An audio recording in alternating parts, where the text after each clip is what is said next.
everyone, my name is Botanist Cool. Today, I'm here with the Ace Attorney expert herself. Katie! Katie! Guys, we are here today to kick Dracula's fucking ass. And thank you guys very much for being patient for the ad break. I try to put up an ad break before the stream starts so that we have an hour of no pre-roll ads. And, you know, that's it. How are you doing today, KSG? You were gonna ask me how I was doing again because I heard K and I was like, oh, it's me. It's you! Oh Hi, god, KSG. right, this dude. These dudes. I'm on a quest to try and make my Cockney accent not Australian or Southern. So have you been like listening to like how to do Cockney accent videos? Not really. No? I haven't had the time. It's just my goal for the day. I mean, fair enough. Fair enough. Oops, hold on. Wrong. Also, entirely unrelated side note, but Star Rail is really getting into my urge to just inspect and collect everything. It's like, ooh, a thing to pick up. Ooh, a thing to pick up. There's a lot of like little readables in Star Rail. Yeah, and I can't read any of them because it immediately gets into like some nonsense that has nothing to do with anything going on. I'm like, I don't have the attention for this. It's like you could get like literal like tea recipes and stuff like that. Like, oh, your hotel is serving you these kind of teas and or these kind of burgers or yada yada yada. It's interesting, that's for sure. I've just been going to every single trash can. Did you get I got a reward. Yeah, I was asking if you got that reward. If you got the trash avatar. Of course. Send me your UID later on, by the way. I will. Hold on, this would be actually an important call. Be right back, 1 second. Katie, you got the stream. I believe in you. What? Why? Don't believe in me. That's a terrible idea. Hey gamers, what's up? Guess now I have to open the stream so I can read your chats. See if my computer can handle 3 things at once. No, we shan't overthrow him just yet. We must be patient and bide our time. In Shadow Gaming.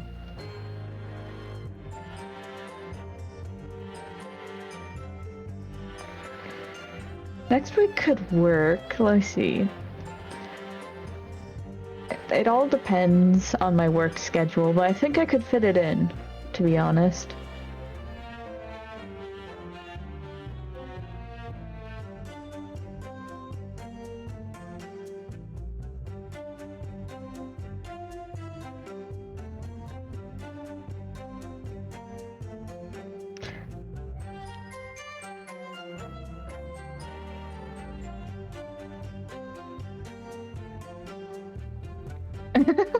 You're a big fan of Nash? I forget what the other one's name is. I forget if they're named together as a pun. I know Skulkin is a pun, but I don't remember what the other one is.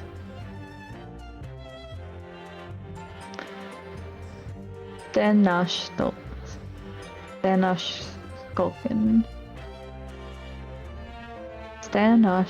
Skulkin. I don't get what the pun is. I feel like it must be, but... Oh, it's Ringo is the other one. Okay. Oh, you're saying you stan Nash Skulkin. Okay, now I understand.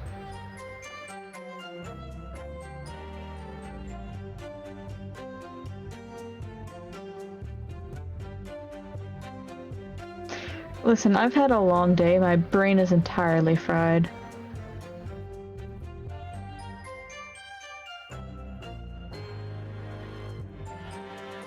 I had to comb through a ton of audit logs at my work today to try and figure something out. Still haven't done so. Still impossible. But my brain is completely fried. Luckily, all I have to do is read words. I can't help Steph solve this because I technically have already played the game, so most of my advice would be actual spoilers. Hello, hello. Sorry, I'm back. Alright, he's back, so everyone hello. shush. Yeah. Katie's the new streamer. Do you like my new avatar? It looks just like Steph. What? It's my new VTuber avatar. It looks just like Steph. You're right. Just got a Steph VTuber avatar. Unironically, I have considered seeing if I could, like, for the days I don't want to put my face on there, just get a plant PNG tuber thing. They just get like a tartan and have a tartan's mouth open like bop, bop, bop, bop. You know what I'm saying? Yeah, I suppose that could work. Yeah, just when I'm like, don't want to be on camera, which it happens once in a while, but usually I get on camera either way. But I don't think I'd ever want to be on camera. Yeah, no, I think we've talked about that before. Like, if you ever did become a streamer, you would definitely VTuber. I would be a VTuber. I wouldn't feel confident enough to put myself out there, you know? Like, all of you guys are very chill, but the internet can be a very not chill place. Look, I've talked about this with other people before, and this is very off topic from the game, but this is how streams go, baby. This is what happens when you're on a Botanist Cool stream. I've talked about this with a lot of other people. They're getting so lifelike, KSG says. I've talked with a few other people, and like, this community I have grown. I am so, like, Phoenix Wright the VTuber. Yo, get a Phoenix Wright. If you had to choose a Phoenix Wright character to be your VTube model, who would it be? Obviously, I'm going Edgeworth. I really like Gina. Yeah, fair. Yeah. Cute. But like, I'm really happy with, like, the community we've built here, in the Botanist Cool community specifically, is absolutely fucking chill and dope as hell. And I know a lot of other communities can get a lot of other problems, and we've had our fair share of problems here, but we've taken care of them really properly, effectively, and maturely. So you guys as a community have spoiled the shit out of me, and I can't thank y'all enough for that. So thanks. Phoenix Wright the VTuber. Oh, Phoenix Wright's VTuber model is Edgeworth. All right, let's press them on this. I think we're halfway through pressing them on these questions, and then we're just like, all right, we're done. So let's get that going. How you doing today, Ghost? So you didn't try to open the storeroom door then? Fuck, what was his voice? The Botanist Cool Club is chill besides that one corner that's just chaos. There is gonna be a stream, so long as Elijah can make it. There is gonna be a stream for Elijah's birthday. The one thing he told me was like, Steph, for my birthday, I want you to go completely unhinged on stream, make it a plus 18 stream, and just fucking go insane. And I'm like, yeah, I can do that for you. I can do that. I'm scared, Katie. I'm scared of that day. Pat. Yeah, but like, was he kind of high up here? How does the Hey, governor. Okay, we're going up here doing the governor then. Not on your life. It went dancing quiet at that it did. Put the wind right up him. But anyway, the door was locked one, eh? And the way it was open, eh? Yeah, of course. It was locked from the inside, so it'll let it leave. It was, Gov. It was from the inside. Right, we had no way of knowing what's going on in there, did we? Oh, fuck that shit. Fuck that shit. That was a tongue twister and a half of that accent. Well, there's some other way to get a view of this inside the storeroom, like through the keyhole or a spy hole, perhaps. Don't ring no bell. Don't ring no lights. We had them and running before I know anything like that. We're still cutting our teeth in the game, see? But one day, we'll really cut the mustard. I really like how in a court of law they're like, listen, we're just beginning our life of crime. We're on our way to greatness. Ghost, that's how I feel like I'm talking.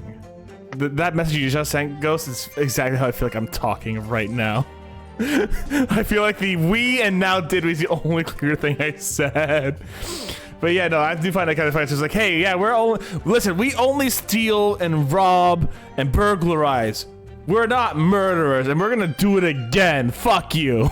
Listen, I mean, to be fair, there is a line in the sand there, a very distinct one. Yeah, fair. No, I'll agree, fair. But also, they did do. I mean, I They did do a shooting, yeah. They did do a robbery. And they did shoot Sholmes.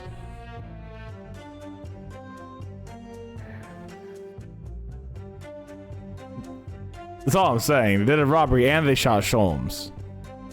Your precious good boy. The very good boy. Listen, I may have actually murdered that man, but hey, it was my first time, so... Listen, everybody gets one. Everyone gets one free murder. Oh no. Oh, please cut it out. But as we know, behind the door was the victim's lifeless body with the accused at 2 feet away. Yeah, unfortunately. Why haven't we gotten Gina's testimony yet? Gina, you stubborn bitch. Since when has the accused ever... Well, I guess in this game, the accused has given testimony, but, like, it's so rare. But usually we'll at least get a side of attorney. events from her, like... When we're talking, like as I said, we're talking to her, she's like, "No, here I am. I didn't shoot him. I went to the thing, and then I heard a gunshot, and then I just picked up the gun." Yeah, I'm trying to remember. What did she tell us? I think she was just... Did she not remember or something? I can't remember. No, she just didn't tell us, dude. She was like, yeah, you know how it be. She's just like, "I don't trust adults, see?" And I'm like, oh. Yeah. I see why you want her as the victim. The later cases of these games tend to have a bit of that, and it's kind of annoying. Yeah. And it's like, I get why you did this. You gotta build up the dramatic. Yeah. The suspense. But like... Because like, nothing's worse than like when you've already figured out the answer and you have to go through like 2 hours of like you know, where it's like, can I just say the thing that I know? Yeah, go for it. That will solve... No, I mean like, in court, where you're like, can I just say the thing that I've already figured out that would end all of this discussion right now? No? Yeah. Okay. So I get why they're hiding things from you, but at the same time, it's like, you can design it better. I've seen you do it before. Also, I do see why you like Gina, because like, I'm gonna say this, and I've said this before. When Gina's wearing the coat, she kind of looks fucking badass. She looks like a proper street, like a scoundrel. Like she looks really, really cute. Is the thing. She does, but she also looks like she'd be flying the Millennium Falcon with Chewie. Yeah. You know? Like, she's got that aesthetic. That's really nice. Like, legitimately, she looks like she's flying. She looks like she's flying the Millennium Falcon with Chewie. That's how I always feel it. Like, she looks like the Han Solo of this game, and I love that vibe. It's so good. Listen, Botanist, Nash would never have shot a firearm, okay? My boy would never do that. Ghost is such a Nash stan. Gina was there unconscious with a gun in her hand. And if she shot first, she would have been Han Solo. To confirm, would it be correct to say that neither of you set foot inside the storeroom? That's right, Gov, that's right. Wouldn't have even we wanted to. That went a little Bostonian. God, I want those fish and chips now. Fuck. Yeah, whereupon you fired a shot from your own gun at Mr. Herlock Shlomes. Oh, yeah, we was a bit hasty there. We was. Truth be told, he was already shaking like a leaf when you all turned up. Sorry, I was muted. No worries, you're good. If you're shaking... Oh, wait, we did read this. Oh, if you're shaking like a leaf, don't put a loaded gun in your hand. We did read this, I remember this, yes. Good advice, miss, good advice. Truth be told, me mind went totally blank. Oh, your mind goes totally blank. Make sure you don't have a loaded gun in your hand. Hey, Iris, can you speak to all of America real quick? Hey, What's Governor. America? What's America? Oh, wait, no, America does exist, I think, actually, so... The former colonies, is that what you're talking about? The former colony. Those ungrateful brats who left? Yeah, because we're in the 1800s, so yes, it does. Okay. Angry Nash stand noises. Hello, Governor. I got a little bit high mental note made, miss. After that, we was like down to the street, but apparently we got dodgy cop or something. I think got the derby something like weekend. The fuck was that? And after you've been handcuffed, the police found this revolver in your possession, correct? Yeah. But listen, that proves it done it, eh? Okay, I think we actually read all of these. That's I do remember that. We read all of this. I was going through them to see if there's any difference. Seems to be very logical. Yeah, okay. We went through all of these. We were going through them a second time to see if there's a difference, if I remember correctly, from the last time. So now I gotta find the contradiction here. Let me know if you want me to consult my memory. Let's see what we have. What do we have? We have our armband, very important.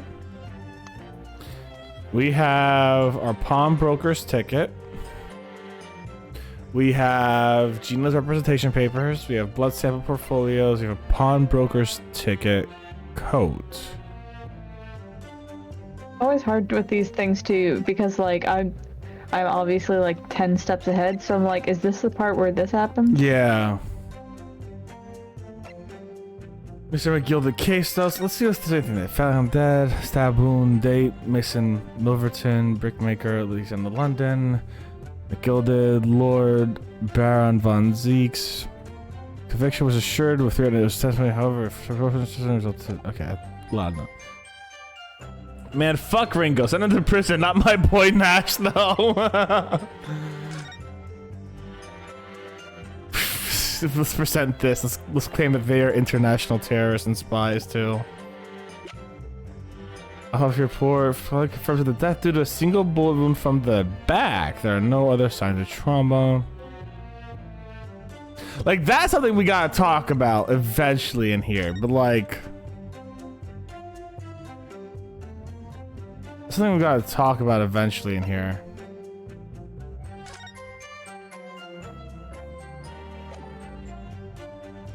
Can I actually open up the chamber here? No, okay, yeah.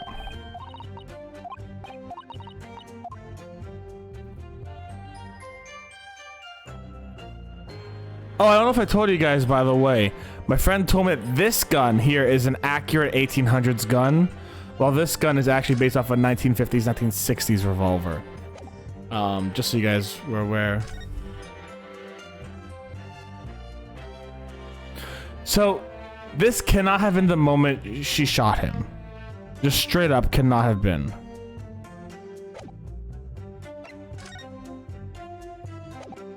I'm trying to see what other differences there are.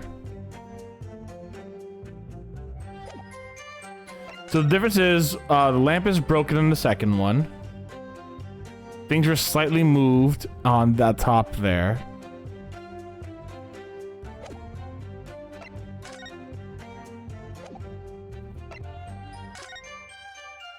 The card is still in the same area. Oh yeah, it's not Nash. He is too dumb. But I stand him. I stand Nash. I have an idea, but I don't want to say it in case I'm wrong. What's your idea? I don't want to say it in case I'm wrong, because then I'll get you thinking about something possibly too early. It'll be annoying. Okay.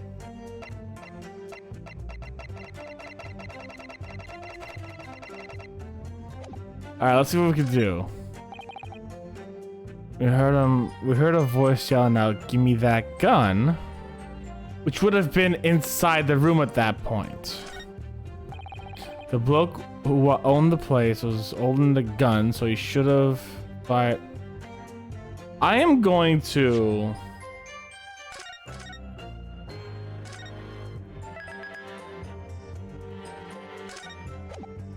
I think I already presented this at this area. It was like,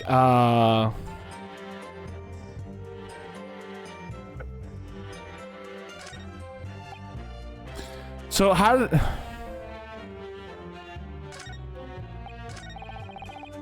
This obviously is this obviously contradicts the photo. I feel like I already presented that. Let's try it. You're saying that on the night in question, the victim, Mr. Winterbank, was wielding a gun. Is that correct? That's it, Gov. You got the picture. Yes, no question. Yeah, the photographic evidence from the time of the incident clearly shows that Mr. Winterbank was on possession of a firearm of any description. You surprise me. Yeah, I think I've done this one. Does the defense really intend to highlight evidence that compromises the position of the accused even more? For the one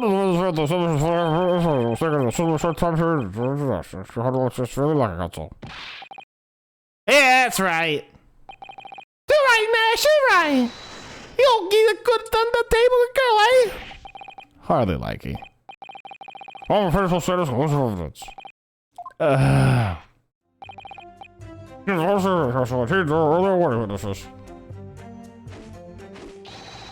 A skulkin's never skulking. Bro, Nash is the best because he just talks like ES. Oh my god. Okay. So that's not it. I thought that was it. So I think the question of we gotta do.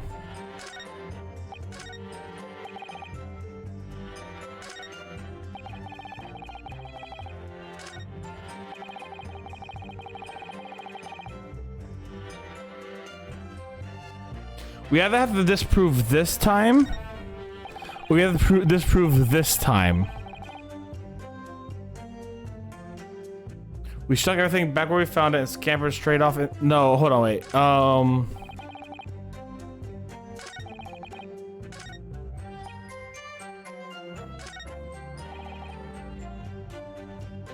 We need to either disprove this line or the last line. That's what I'm getting at. But your What's judge the last voice. line? The last line is, we couldn't have shot the pawnbroker, see? We never even had a chance, did we? Oh, gotcha. 'Cause if they saw the pawnbroker with a gun, yes, they would have had the chance to shoot him. You know what I'm saying?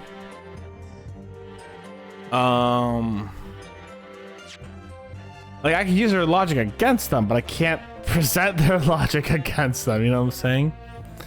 Nash is right. Please don't send him to the prison. Insert pleading emoji here. We're going to send him to the executioner. He's already going to prison.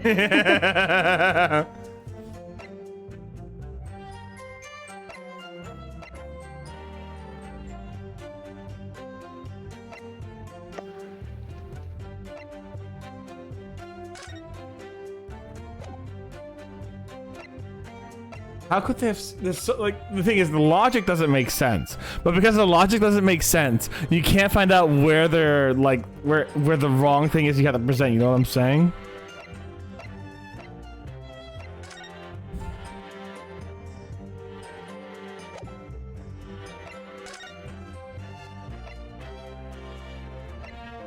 Not Nashy, not him. Ringo sure, but not Nashy, my bro, my boy, yo.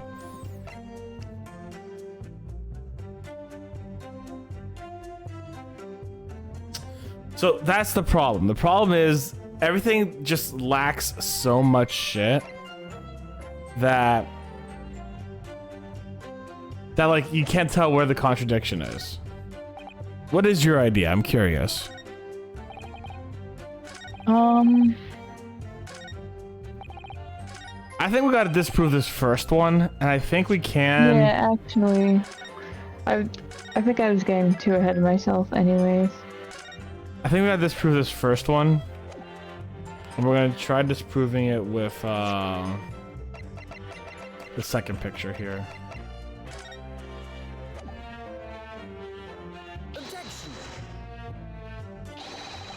No! Come here, you son. Huh?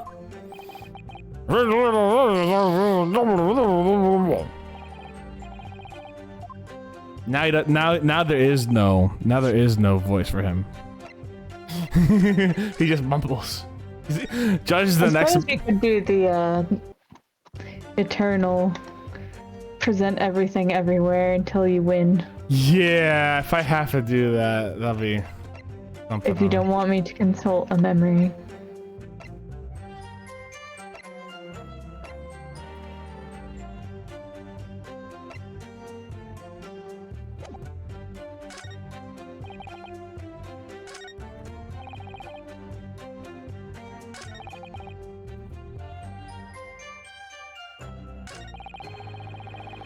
Wait a second.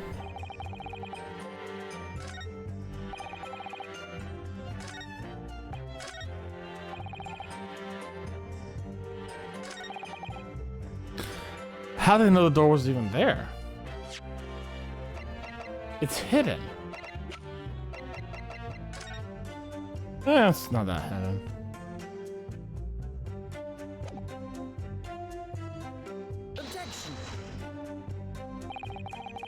No.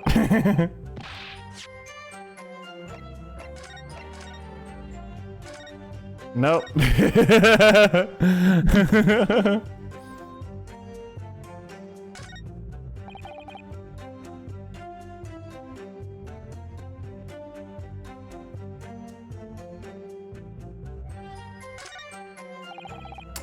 The bloke what owned the place was holding a gun, so he would have just fired instead of yelling at the girl.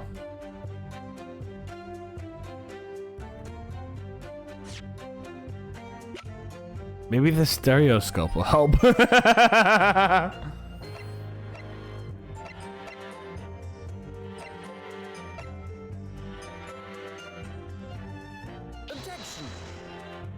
thought maybe being like, there's clearly something odd about this last name, maybe by the witnesses. There's something odd here, dude. Your behavior console. Oh, haha. Please don't find me. Yeah, alright, we're doing this the old fashioned way, baby.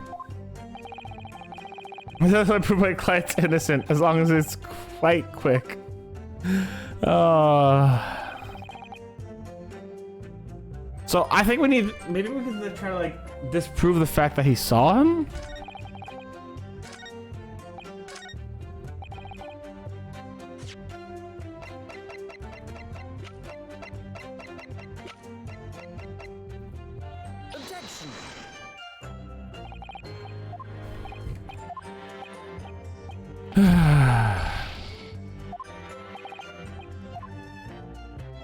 He's really not raising, he's really not putting down his hand, huh?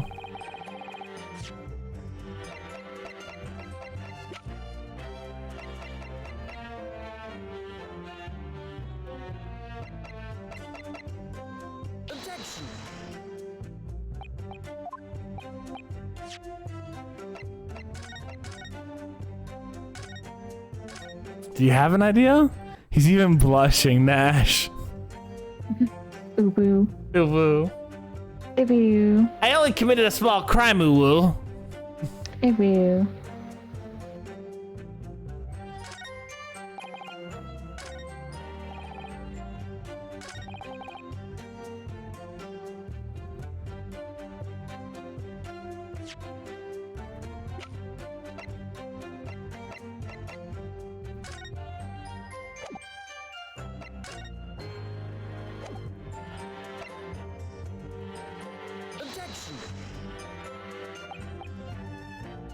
Feel free to consult your memory. I am very confused. Alright,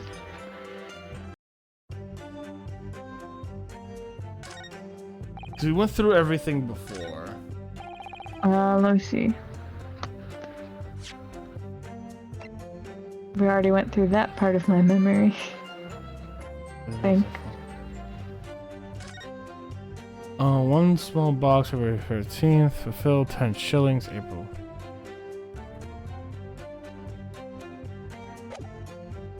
Alright.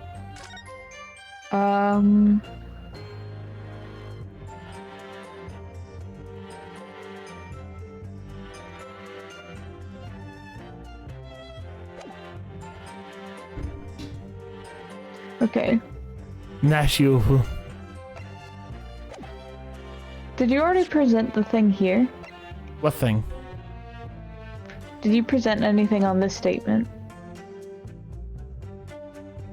Yeah, I presented the picture of what's her name holding the gun. Gina holding the gun. That did not work.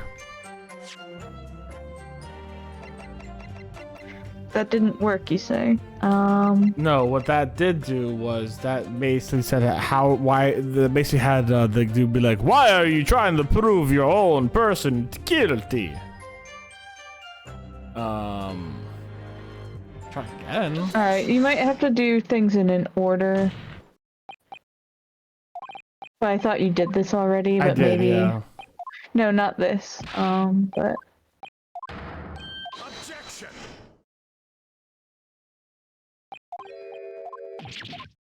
So what's the other thing I need to do?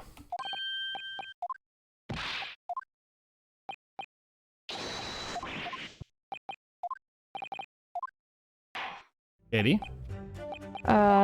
So the first thing you need to do is press the second statement, which I thought we already did this part, but... We did press the second statement, yeah. Yeah, press it again, I guess. And then... Let's just...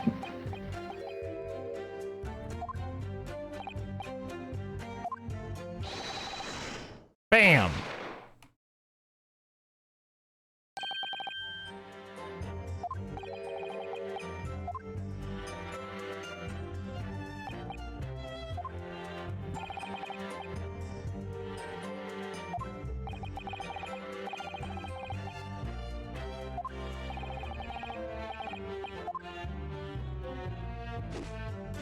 We've done this one before. I remember this acting. Yeah.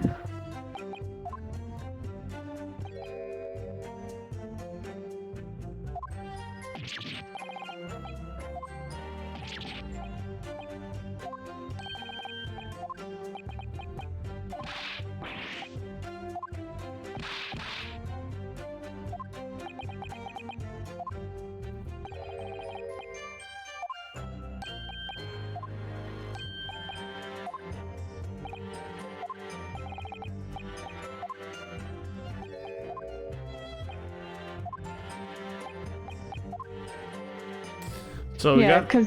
because we already pursued Gregson. Then it says...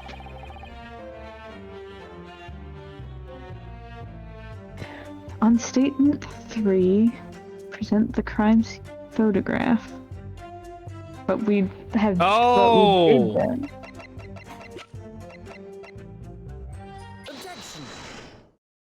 Wait, why? The crime scene photograph, not the redhead and recorder photograph. So you're saying that on the night in question, the victim, Mr. Winterbank, was wielding a gun. Is that correct? That's it, Gov. You got the picture. Yes, no question. And yet, photographic evidence obtained immediately after the incident clearly shows that Mr. Winterbank was not holding any firearm of the description. You what? Gordon Bennett, that ain't right. There can be no question from the victim's revolver was used in the incident.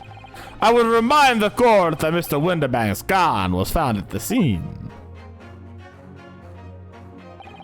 Not only was it identified as the murder weapon, but it was found in the accused's hands.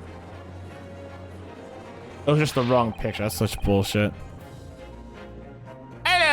Yeah, it was that Molto and use that gun to I won't finish him off. Give me that gun. Bam!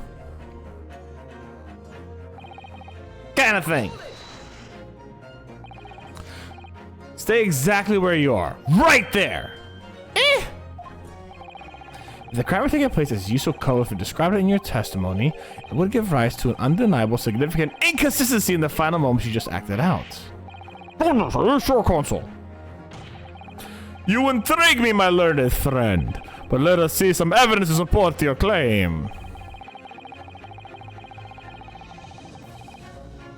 Where is the proof that demonstrates the inconsistency in the witness's portrayal of the victim's final moments?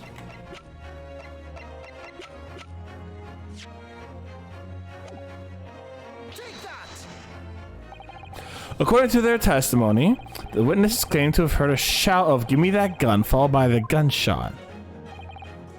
Indeed, what the was happening almost simultaneously, so we've been led to believe. Yeah, that's right. Now, if that testimony is true, it would mean that at the moment of death, the victim and his attacker would have been facing each other. However, in the autopsy report, it clearly states that the victim died instantly after being shot from behind. So, as I stated before, there is an undeniable consistency in your testimony, Mr. and Mr. Skulkin. See, that's exactly what I've been trying to say this entire time. I did not know how to say it, though. Dumb.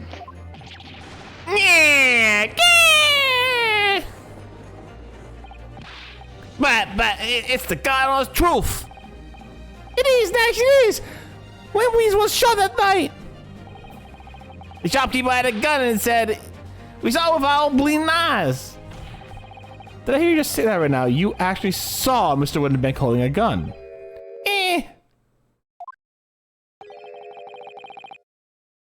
Something like that it's about. Ladies and gentlemen, you have all just heard of the admission of these two witnesses that on the night in question, they actually saw with their own eyes the victim wielding a gun. Which should only mean that despite their testimony to the contrary, the Skulkin brothers must have encountered the victim in person. Nash, Oh no, he's guilty. Oh no. Witnesses, explain yourself at once. Well, the thing is that we wasn't supposed to... It would seem that my previous warning fell on deaf ears. Hellish. Perish with my vampire powers to consume your life force! Oh shit, he's gonna just straight up fucking kill them. I made it quite clear the false witnesses would be the death of you. I'm not going to say that you replaced the untruth of your original testimony with renewed lies. I'm so sorry, Governor. The truth is we, cut it out, Nash, cut it out. If we blab now, you know what you'll do to us. Who are they talking about? Let me make your position here perfectly clear. You will talk. There is no other option available to you. Bro, come on, the game's up. But whoever got to Cocatus? In case this hasn't quite sunk in yet, no matter how hard you try to hide it, the truth will come out.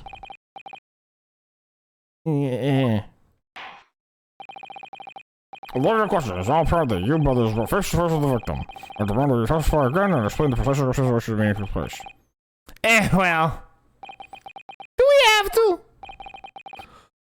On pain of death. I suggest you make yourselves fully aware that this is your very last chance to tell the truth. Unlike your previous last 50 chances. I have given you one too many chances. I still like the idea that Dracula's weakness to garlic is not like a weakness like he's gonna like get hurt or anything from being weak to it, but rather he just really likes the taste of garlic, so it is like his weakness, you know what I'm saying? I love that idea. I know that's something else in like the Adventure Zone, and I just like it's like, how did you know garlic was my weakness? Because I love the taste of it so much. You know, just like you keep In one bribing. vampire book I read, it was not so much that like garlic was a repellent, just that like we have really, really strong senses of smell, Yeah. and garlic smells so much. Just like I'd rather not smell it, but if I have to do it, smell it while I kill you, I guess it's fine. But like I just like Nash like throwing him a bulb of garlic, he just much like it's just like, you have one more chance because you gave me a bulb of garlic. Alright, so we just got inside Gaff and even every side of Reef with the geezer showing the mug. What? The fuck was I have that? no idea what you just said. I have no idea what I just said. I have no idea what I just fucking said, dude. Oh, fuck, that's funny though. All right. Hello, go back to the governor here. Hey, give me that gun, he bellowed, and they flew at us like he was possessed. We thought you had him. The bloke was strong as he knows. He checked him over the counter. Whoa, he fucking threw him over the counter. I pulled my gun on him and I legged it through the door to the back room. We never had nothing to do with killing him. That's what happened, I swear. Wait, so you pulled your gun out at him? So now you're telling us moments before the victim was killed in the storeroom. You in fact encountered him in the main part of the shop. Well, yeah, sorry. Well, we find ourselves at an interesting juncture. This changes matters considerably. But honest, Governor, this time, we ain't nothing more to hide. Very well, Counsel for Defense. We proceed with cross-examination. Yes, my lord. This is it. The moment I've been waiting for. He's looking just about to like jump over fucking. Go right at him, you know what I'm saying? Ringo does look like a bulldog, and it's both terrifying and adorable. When you say geezer, I presume you mean the victim and proprietor of the shop, Mr. Winterbank. Oh, sorry, I mean, that's right. We was keeping a close eye on the entrance to the gaff, obviously. But we never thought that it was going to out the back room like that. Back room being the pawnbroker's storeroom. Yeah, I want to see where he popped from. Well, but he could have been. So it seemed the victim was already in the storeroom when his brothers entered the premises. Which means Ginny must have been in there at that point as well. But that doesn't make sense, does it? If Gina had threaded Mr. Winterbank into the storeroom with her at gunpoint, then why would he emerge from the same room alone when the brothers arrived? Oh, I don't know. Maybe they were just playing and having fun. Maybe Gina's like, "Oh, can I see your gun, mister?" Woo! Ha ha! Look, it's almost like I'm about to shoot you. LOL. It's like, oh, LOL indeed. Wouldn't be the most ridiculous thing to happen in Ace Attorney. That is true. Yeah, no, that is true. Like they're just playing a fun game of cops and robbers. Did you see the accused at the time? What, that motor? I couldn't tell ya. No, wait, Gabba, we had bigger fish to fry then. I mean, the old geezer just lost it. Governor, hey, we'll back up over here, eh? Okay, we're going back up there. This is kind of what we're going for, okay.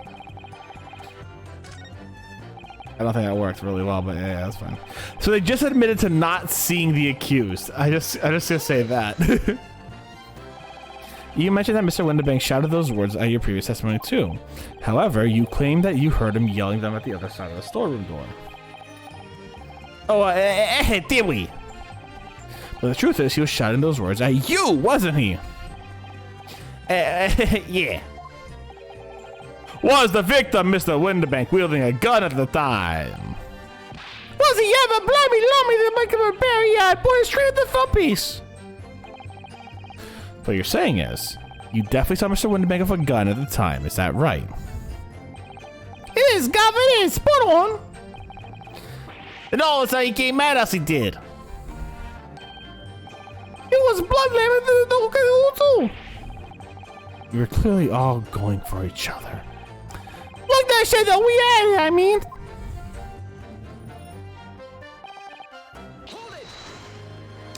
Thank you for the stretch, Loki. Oh. Oh, God, that felt good. Just cracking my back in a million places. That felt really good. Quick shout out to Loki. All right. Yes, I know that you mentioned in the counter in your previous testimony, too. Well, yeah, because we did. He knocked over a little book and candlestick and some whatnot. That could take some marionette with one dog picture frame with chocolates with some skill to the floor. So, in fact, it wasn't the sound of a gunshot that shook you and made you knock those things off the counter. Well, Big Brother was flying over the counter like a gunshot, I could tell you. The old geezer pinned him. He did, man, he did. If you had been there, the bloke would have flattened me like a blooming pancake in seconds. Say hell yeah, I will.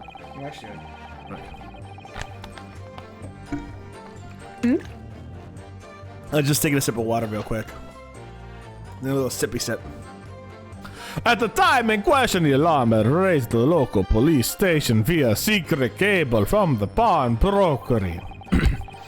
There is a button under the counter used to activate it, which is presumably pressed by the victim. That's right, when the brothers left the scene and back onto the street, they ran straight into the arriving police, didn't they?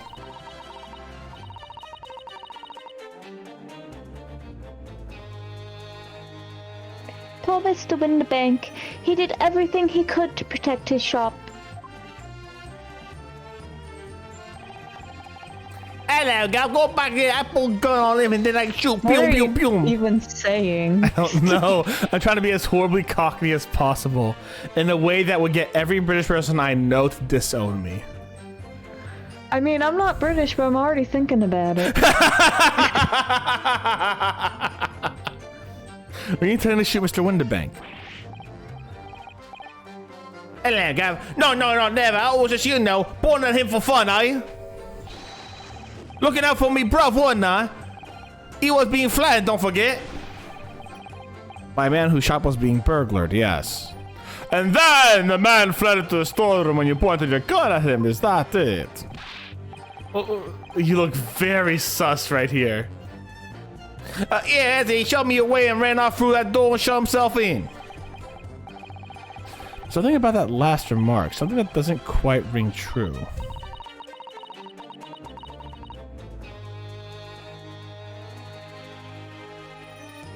Sorry, I keep muting myself by accident. I wonder why Mr. Winterbank ran away into the storeroom. I'm gonna make an Ace Attorney splash tag. Who should I do? Do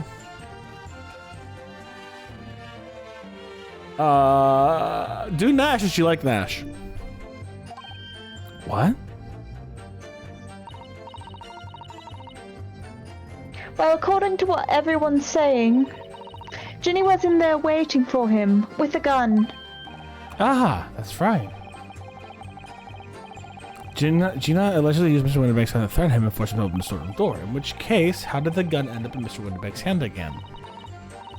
I have no idea, but that is strange, isn't it? This little consistency could be significant. I should make a mental note of it. Hello, Governor. Okay, look at the boy here, my brother, yeah? Oh, wait, that's right. Me and my brother, yeah?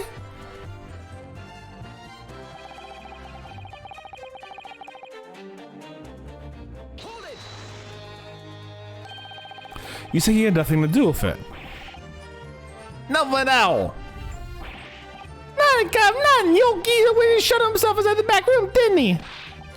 Look, it was from the inside. We know it was because we tried to open it. Oh, fuck. It was a decent door that wasn't good and strong, wouldn't budge an inch. So in the end, the situation remains unchanged. Inside the storeroom with the pawnbroker, there was only one other person. The sole person who could possibly shot the victim, the accused, Miss Gina Lestrade. What a dirty person. What's your console?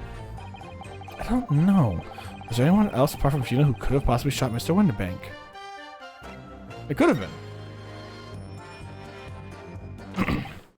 Mr. and Mr. Skulkin. Eh, what? What's that look for? From the moment you admitted you encountered the victim face to face that night, the course of this trial changed completely. It did? What is your point, my learned friend? I'm only saying learned friend to hide my racism because I am a racist asshole vampire. The question we must answer is who could have shot Mr. Winterbank? And it is the belief that the defense that the defendant is not the only possible answer at all. You have my attention. In that case, let us return to the plan of the premises. The victim was killed in the storeroom, which was locked from the inside. These are the facts. So pray, what other possible answer to the question of who shot the man could there be? Console. You must now provide answers to the court in respect to the two conundrums. 2, my lord. Twice as many chances to be right, maybe? Indeed, there will. From what location did the culprit shoot the victim? And furthermore, where was the victim at the time? Understood, my lord. Are you alright, Bruno? Not entirely sure, but there's one thing I'm sure about. If I can prove that there's a credible new alternative to what happened, it would change Gina's prospects hugely. So now, time for some clarity. Show the court on this plan the answer to the questions posed to his lordship.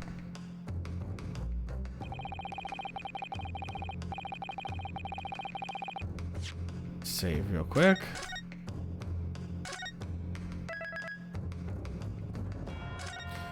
Where could he have? Alright, so here's where I'm thinking, right? I'm thinking the person shot from here, and Mr. Windibank was right here. And then he went into the room to lock himself in. That's what I'm thinking, right? So the person shot from, like, here. The defense believes that the culprit would have shot the victim from this location here. And in answer to the second question, assuming the culprit fired from the location indicated, where was the victim at the time?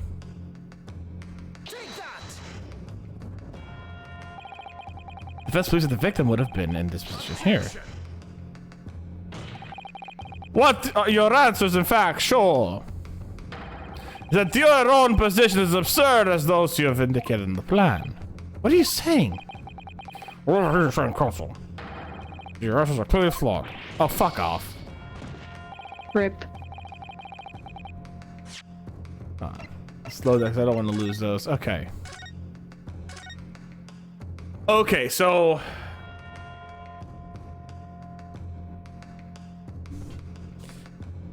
To be fair... let's go through the history.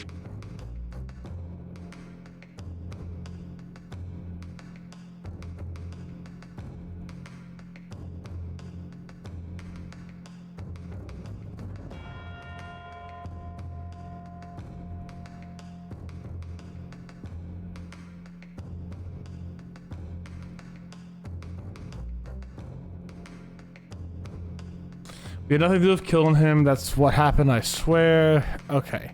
Let's read this part. You know, allegedly used to threaten him to force to open the storeroom, in which case, how did he have the gun at this case?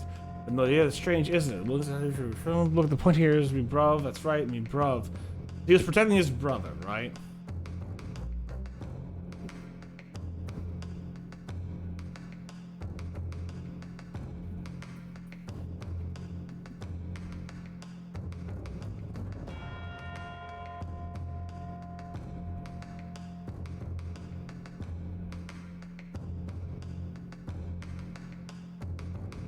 Because they didn't see Gina. Okay, that's just how the brand new governor. Brilliant. Where could he have been?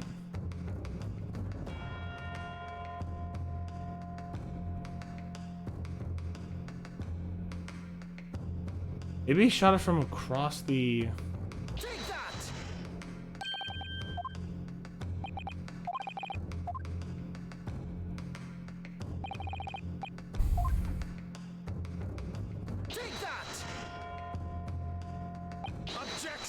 Nope.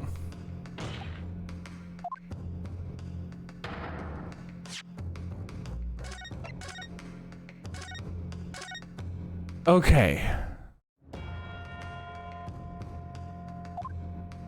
Where could he have been?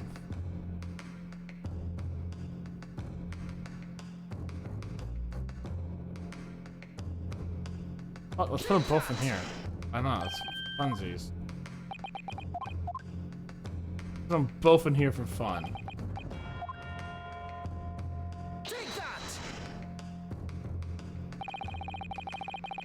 Would have been a decision. Okay, good. So it's not something bullshit like that. Good, good, good. All right, so I think that would have been an absolute bullshit show because I don't think they were in there.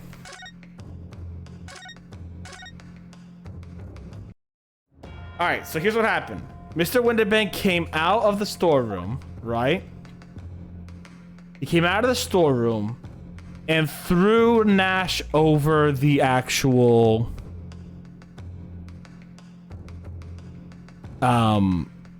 railing, right? So he came out, throws him to the left, right? So,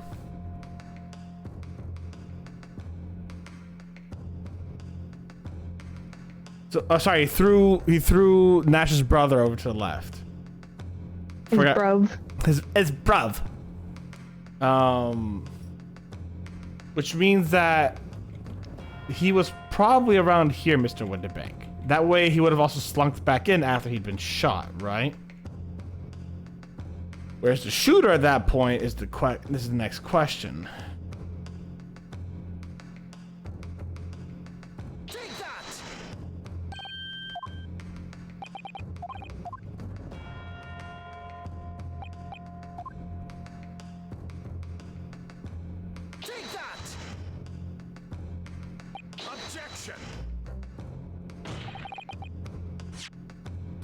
Or maybe it's not necessarily like, maybe it's because the gun was shot at point blank range. Maybe they gotta be like next to each other.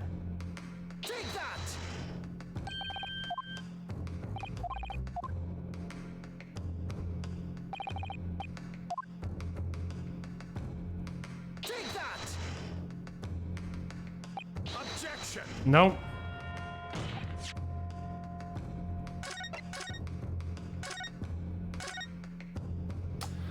Fuck!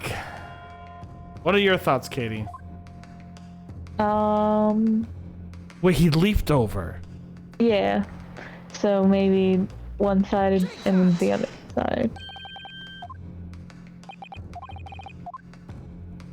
Well, I mean, if he leaped over.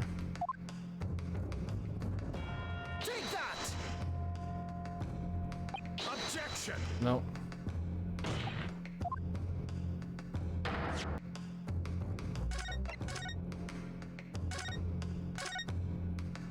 Maybe.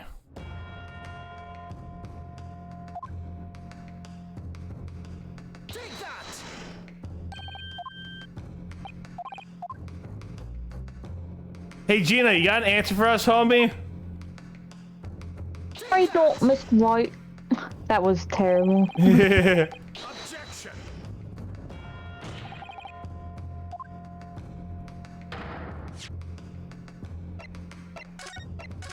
Guess I'll call him Mr. Right. Got brought down instantly, yeah. I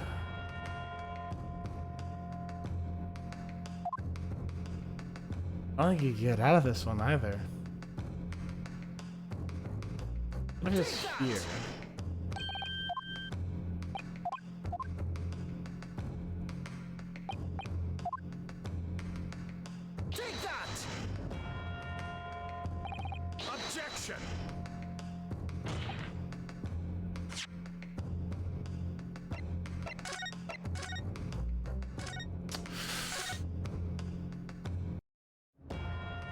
I do not. What do you think, Katie? I'm trying to think. Listen, he definitely slinked off, and if he slinked off, he's slinking off. I mean, after he shot. did you try like every combo around that door? Around the door. Start putting him inside.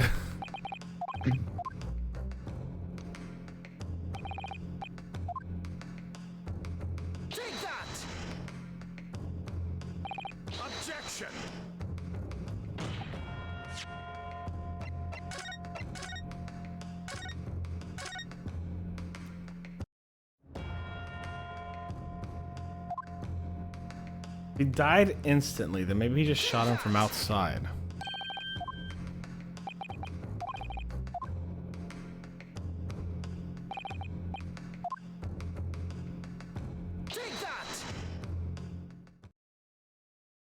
Yeah, okay, fair enough.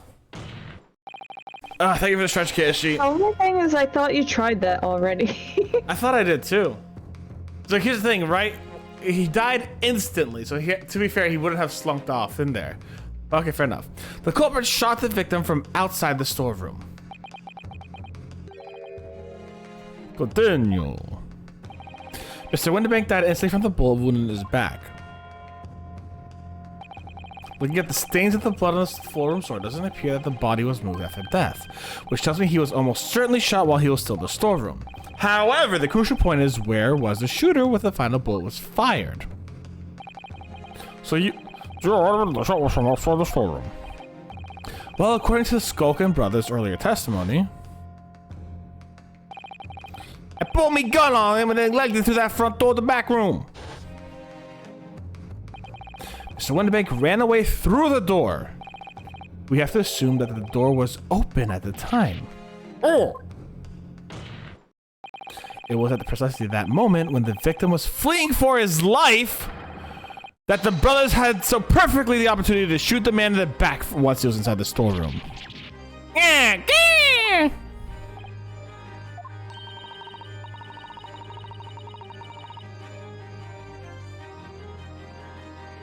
That's you.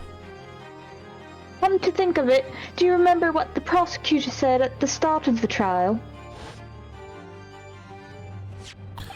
Moving to the findings of the Scotland Yard, coroner's report states the bullets entered the body on a rising diagonal trajectory. It means that the victim was likely shot by someone significantly shorter in height than himself. Where could we find a short person? I know, right? Poor man, shot while he was running as fast as he could to safety. Of course! He would have been leaning forward as he was running away, so even if the bullet was fired horizontally, it would look like he had entered from an upward trajectory. So the culprit isn't necessarily someone shorter than Mr. Winterbank. I'm sure my learned friend can't have forgotten that the storeroom door was found closed and locked from the inside. You claim the victim was shot as he fled the room. He also claimed his cord was dexterous enough to turn the key in the lock. But, what if someone else locked the door? Yes, there's someone else who could have locked the storeroom door. Is that so? Counsel, present your hypothesis to the courtroom. The scenario described, the defense asserted that the victim was shot from outside the storeroom. In which case, who shot and locked the storeroom door from the inside? I wonder who! Maybe the only other person inside. Obviously, the person who locked the door was the only other person inside the storeroom at the time. The defendant, Miss Gina Lestrade. That's absurd! You're suggesting that the accused deliberately engineered the seal of the room. For what possible reason? Such actions only serve to tighten the noose around her neck. I'm going to agree, what's right? Well, counsel. Pretty obvious. Yeah, that's a tricky one, that, isn't it? Is it? No, it's not! It's protection! Counsel. Of course Ginny would have locked the door, you absolute imbecile. It almost goes without saying, doesn't it? It does? Reno, come on! I need you to not have your brain fried. Well, if I was Ginny in that situation, I know I would have locked the door as quickly as I could. I mean, those two burglars had just fired a gun in her direction, hadn't they? Oh yes, obviously. Before the two brothers arrived, Mr. Lestrade and Mr. Winterbank were in the storeroom together. Now, I don't know what went on between them at that point, but at some point, Mr. Winterbank must have heard the intruders breaking into his shop and left the storeroom. Intruders, ain't it's us, bruv? If your theory is correct, that would leave the accused alone in the storeroom. Yes, it would. Then probably only moments later, the victim fled back through the storeroom door, hoping to escape danger. Bang! Hit in the back by the bullet, Mr. Winterbank fell to the floor where he was, just inside the storeroom. What we have to ask ourselves now is, what would the defendant have done at that moment? I see you're going with this. Outside the storeroom was a terrifying killer who had just murdered Mr. Winterbank. As soon as that thought struck Mr. Lestrade, she slammed the door shut and locked it. in order to save her own life.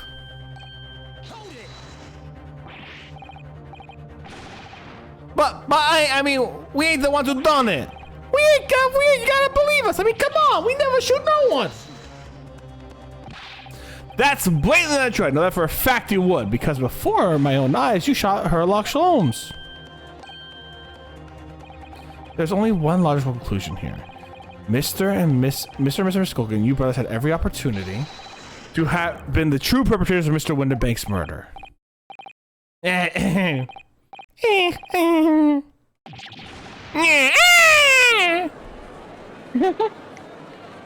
Sounded like Joey Wheeler for a second. What's the problem after all? I should have. She probably said, Hey, look, the defender's force. mouse. That was amazing, Bruno. I'm so glad you can follow simple instructions. All the members of the Oh, sorry. No. Hey, there you go. all the members of the jury seem to be firmly on your side now. I'm sure it will last. I know, first time ever and probably the last. Well, I think you've done it. Surely they'll have to give a verdict of not. Oh no, the vampire's laughing. Have more effort, my learned friend. What's this now? He's laughing? If I found myself in the defense's argument most persuasive. I dare say such chicanery is the bread and butter of the street performers of your provincial eastern nation. I'm gonna be extremely racist now. Nobody do what I do in the year 2023. It is way outdated. But such blatant malicious conjuring tricks amount to nothing more than inexcusable pettifoggery here. What? What does pettifoggery mean? I don't know. Thank you. The hypothesis you put forward so substantially credibly cannot and will not stand. Because you see, it contains a fatal flaw. A fatal flaw? Do you mean to tell me that you're unaware of your own logic's failing? I say, Lord Essex. Might be an idea to explain this body conjuring trick or whatever it is on the ground, huh? The fatal flaw, my learned friend's argument, is really simple to understand. God damn. Assuming you're not too dim-witted to count bullets. By George, count bullets! Oh dear. He noticed then. I was about to say the same thing. Huh? What am I talking about? I like how Iris is like, yeah, I noticed. I just was hoping that everyone would ignore. I know. Iris is just like, I already have the entire case figured out, Iris goes. Like, you guys are so 2000 and late. Counsel! Yes, sir. Tell the court how many bullets were found at the scene of the crime. Two. 2 bullets. Correct. The first, that which hit the victim in the back, ending his life. And the second, which struck the detective, Mr. Herlock Sholmes, on his arrival at the scene. Indeed. The first presented the patient shown damage caused by the second bullet or the person. Oh, what is wrong with you? This is why you struck the counter. Your lordship's understanding is correct. Furthermore, we know there are 2 firearms involved in the incident. The revolver belonging to the victim, Mr. Winterbank, which is from 1950. And the Skulker Brothers revolver, which is time period accurate. The evidence shows that a single bullet was fired from each gun. Yes, it does. A single bullet from each.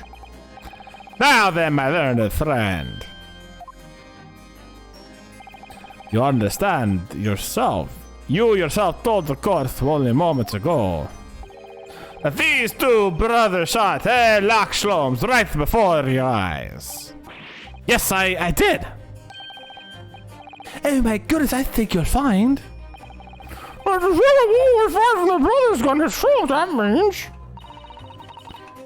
Winterbank not shot by same gun. Stop. Only 1 bullet. Stop. Exactly. Yes, the Nipponese 3 performer presented an absurdly credible argument, however. It was never anything more than a diversionary trick with no hope of standing up to scrutiny. How rude. Ah! Iris, why would you do this to us? I know, right? Order, order, order. Don't waste it! Pray forgive the discourtesy of flinging the dregs of the hollow nectar into the public Oh, my head! My leg! So, the Sprite bottle came at me because it's solid glass and not a sugar prop. It broke my fucking leg! What for sakes? You broke that man's leg! But the scorch needs opens its eyes. The accused, Miss Gina Lestrade, is no ordinary little girl. Despite her young years, she can regrettably no longer be described as a juvenile. No other person in the dock is far from a law-abiding citizen. She's a past thrilled with criminal conduct. The truth is the accused broke into the pawnbroker on the night in question with loathsome intent. As we see beyond a doubt in this print which depicts her threatening the victim with the murder weapon. And I have here in my possession one more piece of evidence the prosecution wishes to present. A disc. I'll be taking whatever McGilda down to the yacht, thank you very much. Hold on. Let's see here. Yeah. No, don't give it to him. It's mine. That is mine. I'm sorry, miss, but anything belonging to McGilda has to be taken in as evidence now. Yeah, music box, Miss Gilda's music box. The very day before the hateful murder of Mr. Winterbank, the accused attempted to make off with this article, which clearly does not belong to her. And with none other than the subtlety of a pickpocket, I might add, but by brute force of brazen imprudence. Rehearsals. Make no mistake, any sympathy of the accused on the account of her years is misguided and dangerous. There are no depths to which this girl would not stoop if pushed, no crime she would not commit. The court forgets that, in fact, it's peril. Yes, sir. I think it all would be prudent to take this music box this into evidence, counsel. The grand testament to the defendant's character. Lord Van Seek, Mr. Gregson? What? Yes, Inspector. We had a meeting yesterday at the yacht with the prosecution service, and, I think it was agreed that the disc wouldn't be used as evidence. What's this all about? Why is the Inspector acting so strangely? That's the first time we said anything at Van Zeek's at all.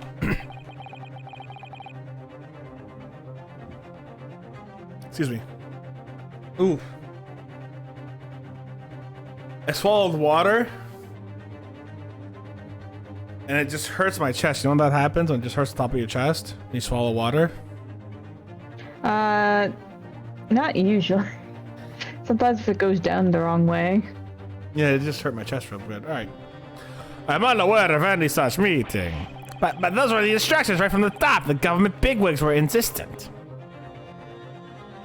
Fuck the government bigwigs! Inspector, I'm the prosecutor and I alone determined how to present my case. Your warning is noted. Thank you. The prosecution wishes to proceed with submitting this disc as evidence, my lord. Indeed, bailiff. Time to get that blood. The prosecution established the motives. Fuck you right now. We're taking a look at this thing.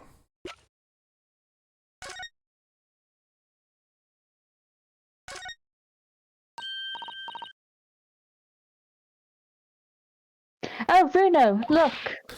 This is blood. Yeah, you're right. Just a small smear, but definitely blood. Actually, feels as though I might have noticed that before. It's my time to shine again. I thought I'd be waiting forever. Alright, hold still with that disc, Bruno. Can we get this done quickly, Iris? In a flash.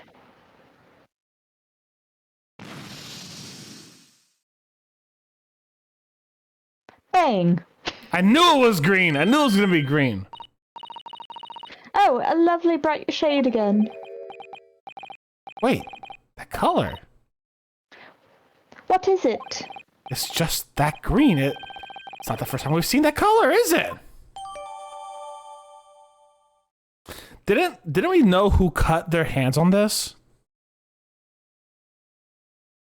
We do. Who was it again? Somebody's fingertip. Well, the dude's, but not just somebody's fingertip. Mr. Benedict. Fucking Benedict McBitchface. Okay, we're finally gonna see Benedict McBitchface. Let's go. Man all dressed in white. Yes, this happened in the afternoon at Winterbanks. Gina tried to snatch his disc out of the man's hand. The sharp little bumps cut his thumb. The lesson is, if someone tries to grab a music box disc from you, let go quickly. The lesson is, don't snatch things surely.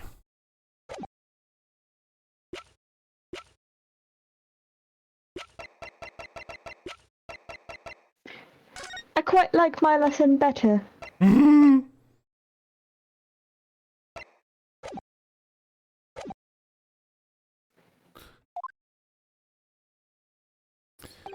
There is nothing more to add.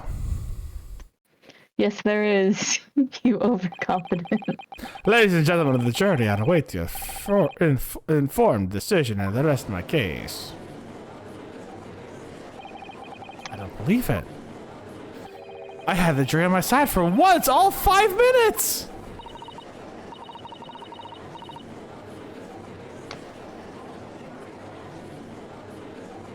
That's you. Oh dear, it wasn't even for 5 minutes, Reno. My lord, I wonder if I might say something at this point. Proceed, Mr. Foreman. I'm still moving around a bit and fog up now, but if the truth be told, but all of a sudden, the answer is bloody obvious to me, my man. There's no one thing. Oh no! Very well, the court will hear from the jury. Ladies and gentlemen, you will present your learnings as the defendant's culpability. Guilty. God damn, not again. Guilty. Guilty. Guilty. Guilty. Not again! God damn it. How many times are we going to have to go through this?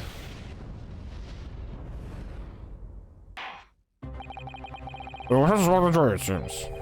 When you have eliminated the impossible, whatever remains must be the truth. That's my line. I wrote that for Hurley. That's exactly what I was laughing at. I was like, that's a Sherlock Holmes line. How dare he use it against us? Don't worry, Iris. I don't think we're finished yet. There's still more to this case than we realized. There must be, because there's one thing I'm absolutely certain of. Gina didn't shoot Mr. Winterbank. That's beyond any doubt. Very well. We will proceed with the second summation examination of the day. Mr. Foreman, are you and the other jurors ready? Get him, squad, primed and actually ready, sir. Very good. So, ladies and gentlemen of the jury, you will each explain whether the grounds you have now determined the defendant to be guilty. This is all gonna be so much bullshit. Mm. I did not understand English words again. Please bring me to Crystal Tower with me, my mouse, and my bombs. What's a real ghost gonna say, hmm? Different breed of us law-abiding citizens.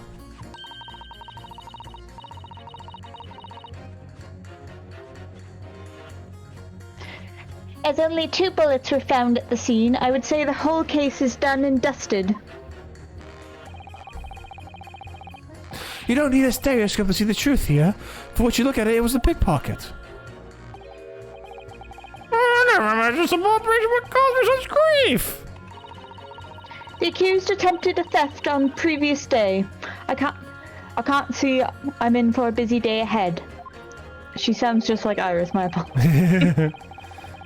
I am ballistic expert. I have seen many shootings. There is nothing I do not know about gun. I'm sure there's little remaining room for doubt. I have to admit I was rather balled up by the argument put forward by the chap in black. But when they fell apart like a house of cards, so they jolly went and hoodwinked. Well, no more. The whole courtroom is turning against me. It's not fair. Iris? The prosecutor's being mean. Just because Ginny's done some things she shouldn't have done in the past. That doesn't make her a murderer.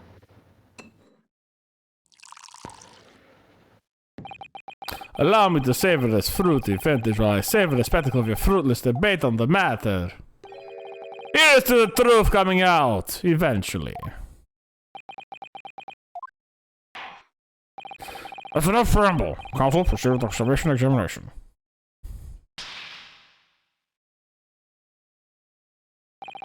Yes, my lord. Did you know it is legal to be in California with a sword on your hip? Legal or It's legal. You are legally allowed to carry a sword on your hip in California. seems about right. Kind of cool. I wonder. Hold on, wait. Is it legal to carry a sword in North Carolina? North Carolina allows for open carries of any legal weapon so long as you're not carrying it to terrify or alarm the public. However, there are places where a stun gun would be illegal even if carried openly. So, I was wondering if it's legal to carry. The laws for non-fire weapons. The laws for carrying non-fire weapons apply to only concealed weapons. Yada yada. Okay. So yeah, looks like you can just open carry a fucking knife. It's a fucking sword. All right, cool. I'm gonna buy a cool ass sword. No, I'm not gonna do it. Oop, wrong button. Just because Miss Lestrade has a history of pickpocketing, she must be guilty of murder. Is that what you're saying? Ah, well, Are all members of the British Army so quick to judge? I beg your pardon. Are you mocking Her Majesty's Armed Forces, the greatest military organization in the world? No, I'm simply illustrating my point. Making assumptions about people because they're a soldier or pickpocket is wrong and dangerous. Well, yes, you might have a point there, I suppose. But let's not forget the girl has already shown us she had it in front of her before. She's clearly a criminal sort and through and through. Can't deny it. When you say she's shown it had it before, are you referring to this? Exactly. She's trying to swipe that only a day earlier, Or am I mistaken? Not exactly. Given that I was actually there at the time, it's hard to refute that. I've never actually seen the real thing. I can't wait to have a closer look at it. Oh yes, of course.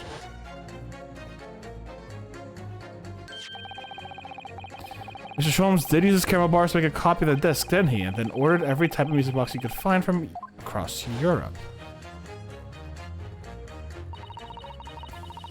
We still don't know what tune it plays though, do we? But I'd love to see how the original compares to Hurley's copy. The gilded disc. Could it be a clue somehow? Perhaps we should examine it some more in detail. Done.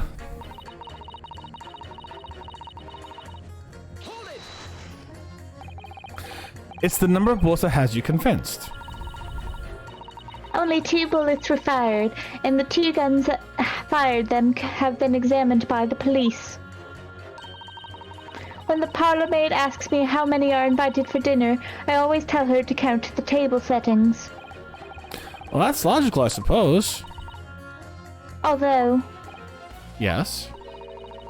sometimes after dining, crockery does go missing. 1 or 2 guests rather like the fine china. Did your employer dine with thieves? So I suppose. If there was another bullet somewhere of which we were unaware, I'd have to reconsider my position. A third bullet somewhere on the scene. Could that be possible? For right now, let's say it's impossible. Unfortunately, only 2 bullets were discovered by the police during the investigation. Yes, I know. Right. I don't imagine the good men of Scotland Yard would have overlooked anything.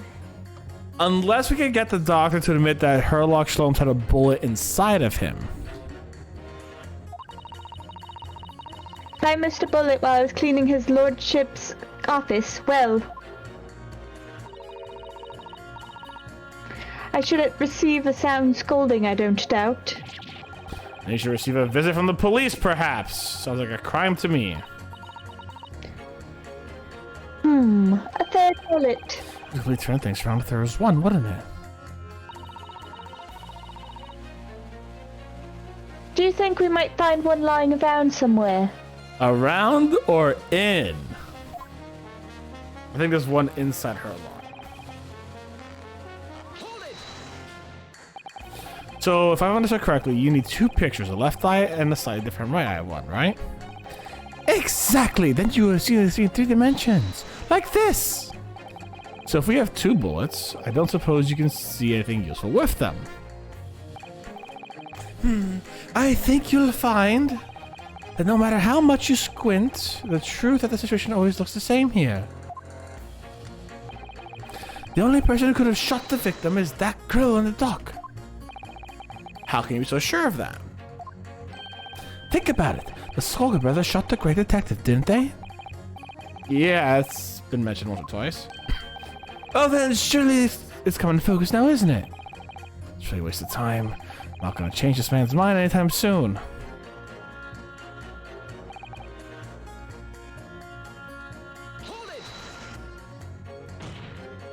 Would you please stop muttering about things that have nothing to do with this trial, sir? The defendant's life's here on the line. Well, the thing is, I couldn't really say it's nothing to do with this trial, to be honest. Well, I mean, there's no question that the man who was shot, but the bullet simply vanished from his stomach. Quite inexplicable, don't you think? I almost don't want to ask, but this surgery you've been muttering about this time, you're operating on... What was the fellow's name now? Hairlich? No. Hairlock? No. Hairlock. Sherlock Holmes by any chance? Yeah! Good lord! It's a hairlock fellow! What? You're the surgeon who operated on Mr. Sholmes? That's right, using the very latest anesthesia technique, my idols are fairly major up, I can tell you. This is crazy. Let me see, I left my scalpel inside of him and took the bullet home as a surprise. He should have fun later tonight. Fellas right not long after midnight, if I remember correctly. They said he'd been shot by a criminal or another, so I opened him up like a shop. But funny thing is, I went over to the side of a fire-tooth comb and couldn't find the bullet anywhere. So I'm afraid I had to throw up my hands and just stitch the fellow back up. Hate to state the obvious, but... Yeah? Surely that's because this bullet is at the scene of the shooting. This is correct.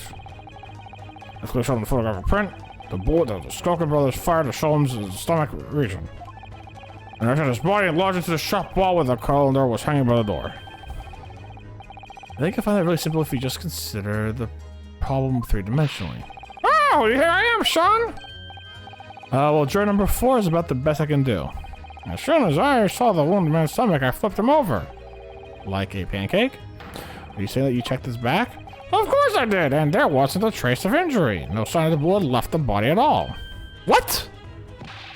That's the point. The only logical conclusion was that the bullet was still somewhere in the man's innards, which is exactly what I said about slicing him up, and there was none the less, not even now. How many times have I got to say it? Can someone please explain how it happens? Can I want to solve this mystery?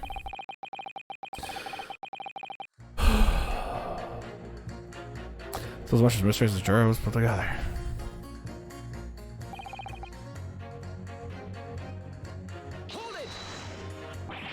Mr. Sholmes' surgeon was on the jury. I experienced some coincidence really, but this is just ridiculous. I'm as surprised as anyone.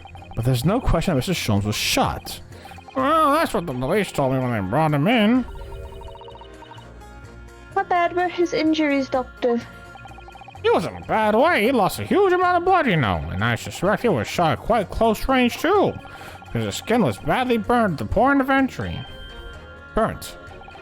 As I said, I flipped the fellow over and examined his back, but there was no sign of an exit wound, which is why I thought I'd better locate the lug and pop it out.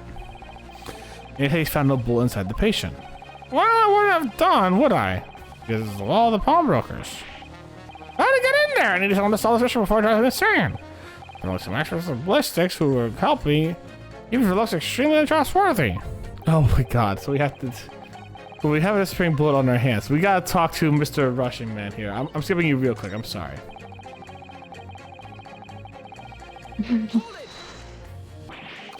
I thought you were just a tourist.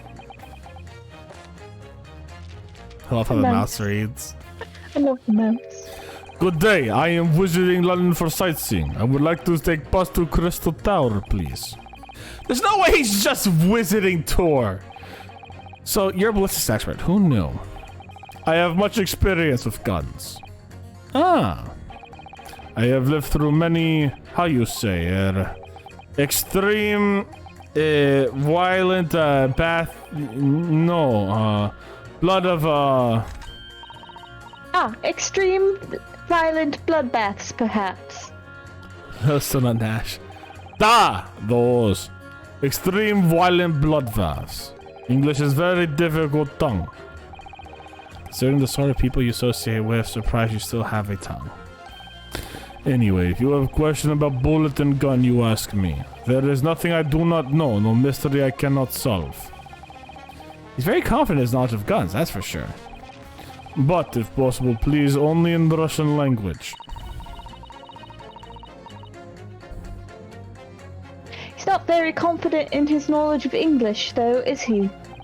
No, still, we should bear it in mind. He's our man if there's any mystery about guns or bullets.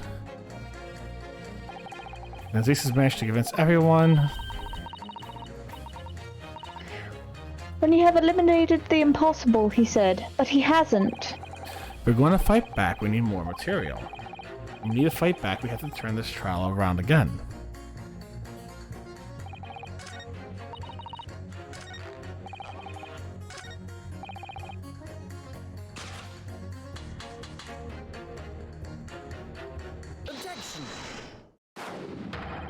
These two statements are clearly the idea that I put as clearly contradict the idea that all I do is pit jurors against each other.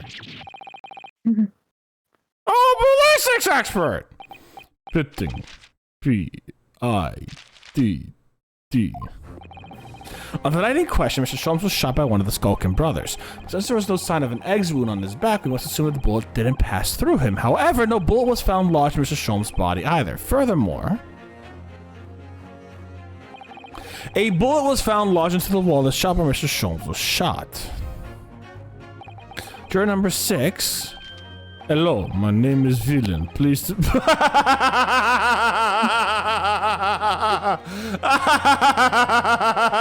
You fucked up, Villain. Hello, my name is Villain. Pleased to meet you. This apparent contradiction in the facts is so clearly troubling juror number 4. Are you able to explain the mystery? I have seen very similar situation in Motherland. What? It was night. There was blizzard. I was running along mountain road in freezing cold. Go! The snow was piling high on both sides of the road. It was very narrow and dangerous. My pursuer had hunting rifle and they were on dog sled. Little note, don't ask too many questions. I was shot from behind and I fell down in snow. And the situation was very similar to what I heard from doctor. They could not find bullet in my body. And no sign of, how you say, exit wound. Then where did the bullet go? Bullet never hit me. Oh, it never hit you. Why'd you fall down? Bullet hit frozen wall of ice very close to my side. What? One small piece, very sharp, broke from lump of ice and pierced my body. It made deep wound that looked just like bullet wound. Gracious. Of course, piece of ice quickly melted inside of me, and that the solution to mystery disappearing bullet.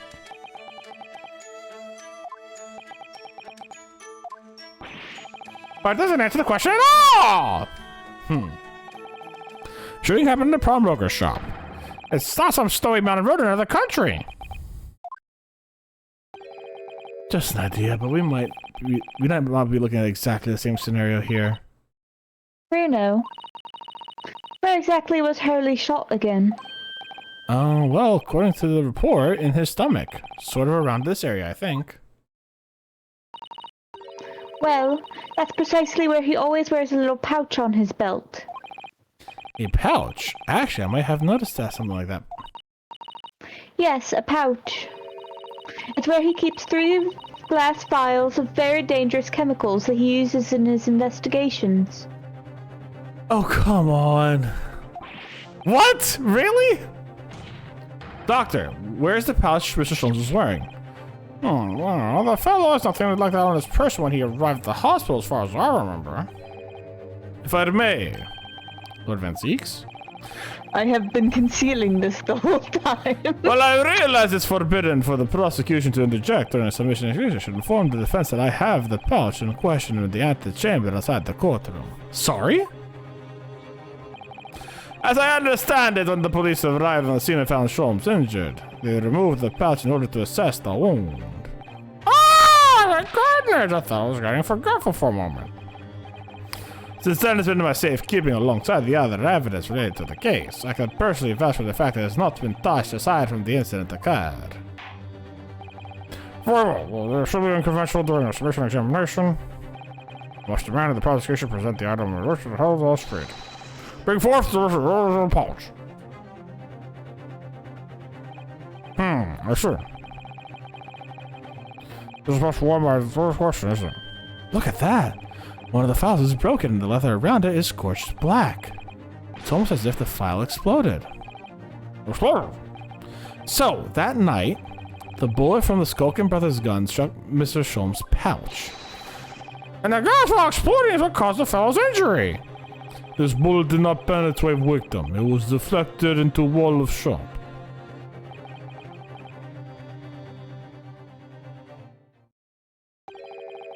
A delightful complex aroma. Well, the woman should be solved at lost. So there's no bearing on the truth of this case. Definitely not. The burglar and the burglar brother shot the detective, and then the accused shot the pawnbroker. The pertinent fact of this case remained unaltered. Well, there's a mystery solved. I can sleep easy tonight. Thank you, young man. Thank you very much. I get up. She's innocent now because I can sleep! This is the burning of the connection of solve this quote that's question of scuffle plus evidence. Hurley's pouch isn't scruffy. Yes, it is. Hey, let's look at it.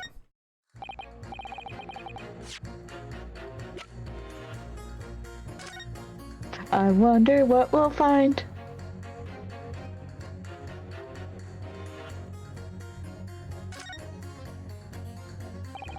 It's really scorched badly just here. Oh, the strap is broken. Look. This must be where the bullet hit. Then... Let me see. Nope, no bullet here. What the? Iris, look! Behind where the vial is broken, do you see it? Ah! That's... The Skulkin Brothers bullet. Oh. The Skulkin Brothers. Sorry, I was like, what was my voice acting just doing? You're good, you're good. What a stroke of luck, it hit his pouch! This is an amazing discovery! What this means is, there were 3 bullets fired at Winterbanks that night. We found exactly what that juror was talking about. The 3rd bullet. It's time to press that juror again, I think.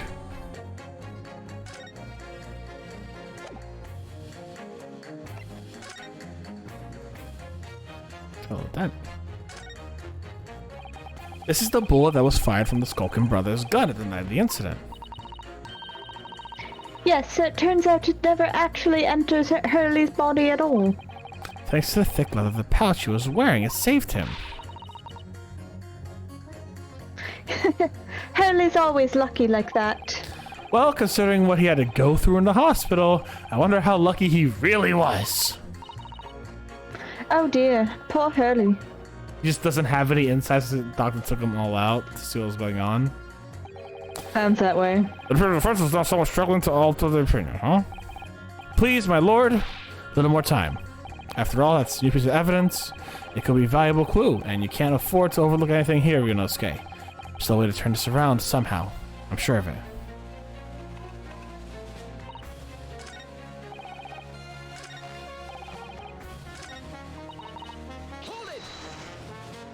Let's skip to the part where we could prove that there was a bullet.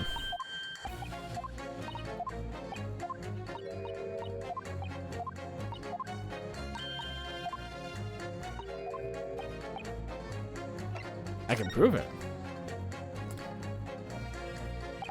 Allow me to show you then the third bullet.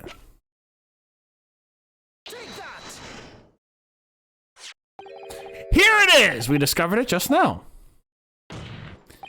Yes! On the night in question, Mr. Winterbake's pawnbrokery, another bullet was fired. What is this new trickery you Nipponese conjectured? Where did you find this bullet? It was lodged. You have possibly found it. It was lodged inside Mr. Sholmes' pouch. What? This pouch was removed from Mr. Sholmes' waist before he was taken to the hospital, and since then it has been touched by no one. Today you were the shot fired by the Skulkin brothers that night. Yes, your lordship. As summarized, it hits this pouch. But yes, however, we already know the whereabouts of the bullet fired at Mr. Sholmes. It's clearly visible in the photographic print. Ah! 2 guns from the scene have already been submitted to the court record as evidence. Yes, this is Mr. Winterberg and that belonging to the Skulkin brothers. An examination of both guns revealed that only a single bullet had been fired from each. Ah.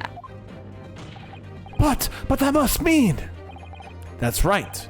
We now know that on the question night, 3 bullets were fired.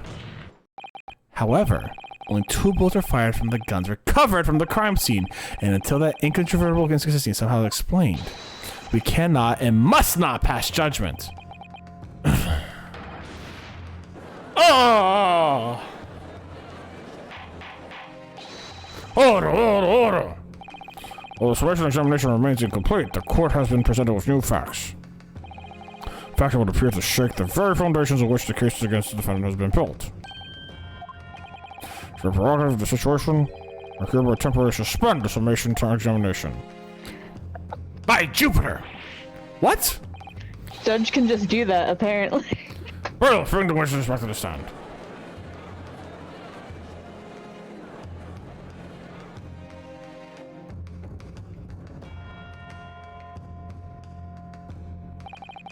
Witnesses, Governor! we listened to the proceedings of the defense was carried out of the summation examination. We was, Gov, we was! Perhaps we could dispense with the tedious preamble and simply answer this one question. A third bullet has been identified at the scene of the crime. What do you make of that? Make of it, Gov. I don't make nothing I can't help it. Is it one of yours? Don't blame me, Governor. Not a chance. In that case, did you have an accomplice?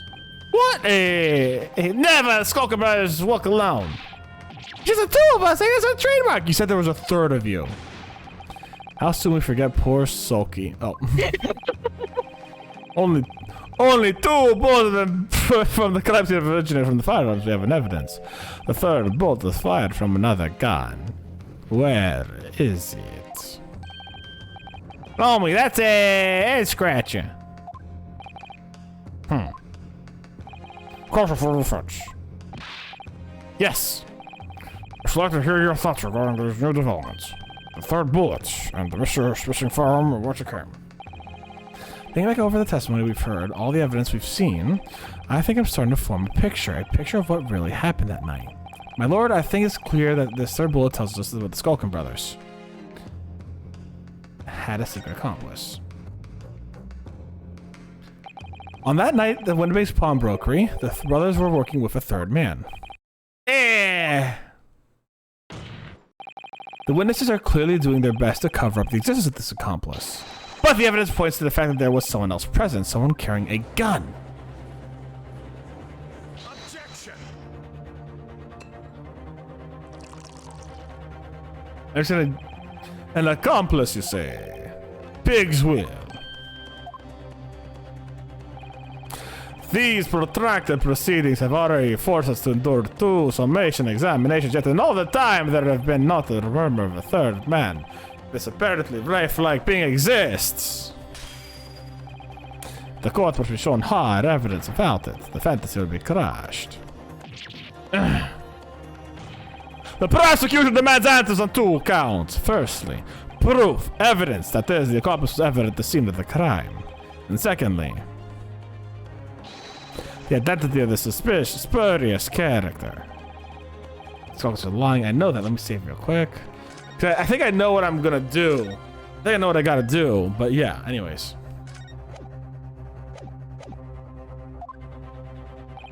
But how can I ascertain the identity of the person they're hiding?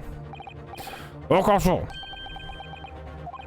I'm supposed to prove the existence of this accomplice and reveal the person's identity, even. In response to prosecution's demand, my lord, the defense is...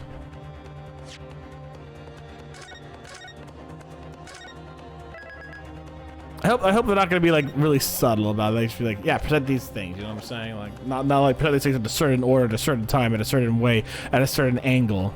This is not Obi-Wan Kenobi bullshit. We don't want to know like from a certain point of view. You know what I'm saying? The defense is ready. I believe I can provide all the answers the prosecution demands. So, my Nipponese friend, despite the swimming eyes, you seem to think you have something to say. This promises to be interesting. I have to push forward now. There's no other option. I need to use every single piece of evidence available to me if that will make a difference. In that case, also, I should present the evidence about the lie.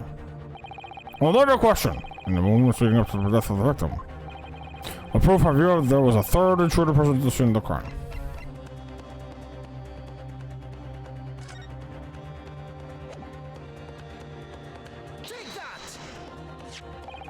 The evidence is right here, in the portfolio. By Jove, the portfolio condition. Do you expect the court to rifle through your papers itself? Be more specific. You claim one of these blood sample prove that the presence of the third intruder. Which one is it?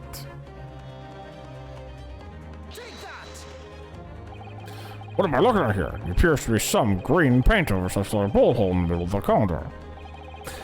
That's a bloodstain, my lord. Bloodstain!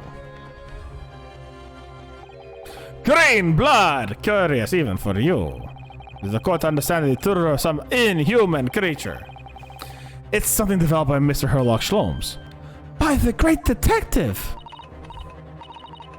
New invention, stop.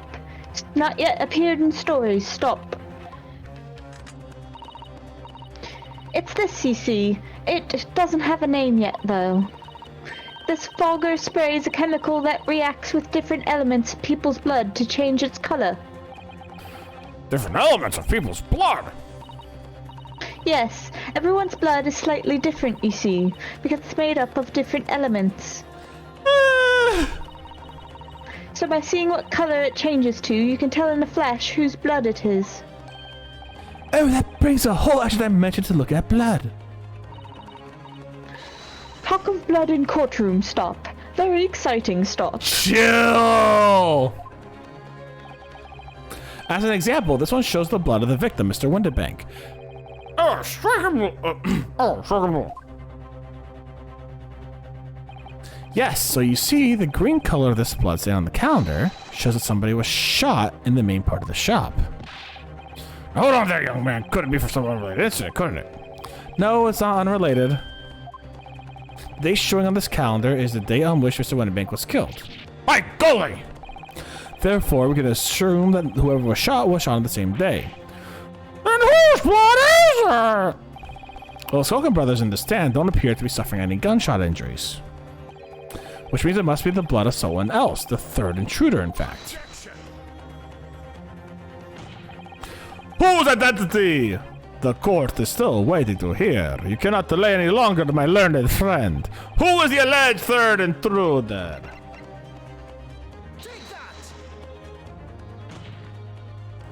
The man's name is Egbert Benedict. Edgar, Benedict, who on earth are you talking about, Consul? He paid a visit to Winterbank's pawnbroker on the afternoon before the incident took place.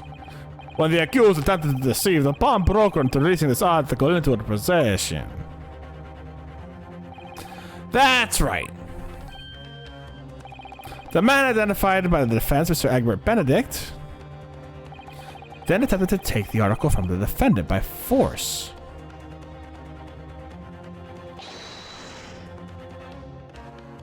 Wilke? Yes, sir! I believe this filthy pickpocket has just redeemed an article from you, no? Yes!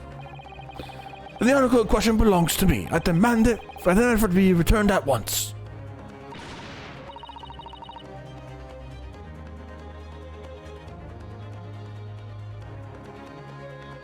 No, sorry. No, you're good, you're good. No, that's a lie. What are you trying to pull?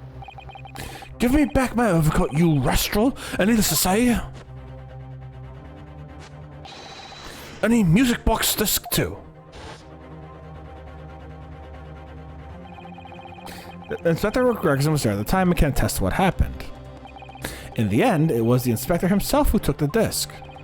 Do you collaborate with this Inspector? Yes, my lord. That's more or less what happened. At the interest of being thorough, I asked Winterbank for a print showing the fella. Taken from the red-handed recorder, Gubness. Yes, that's him! Talking to Mr. Winterbank that morning.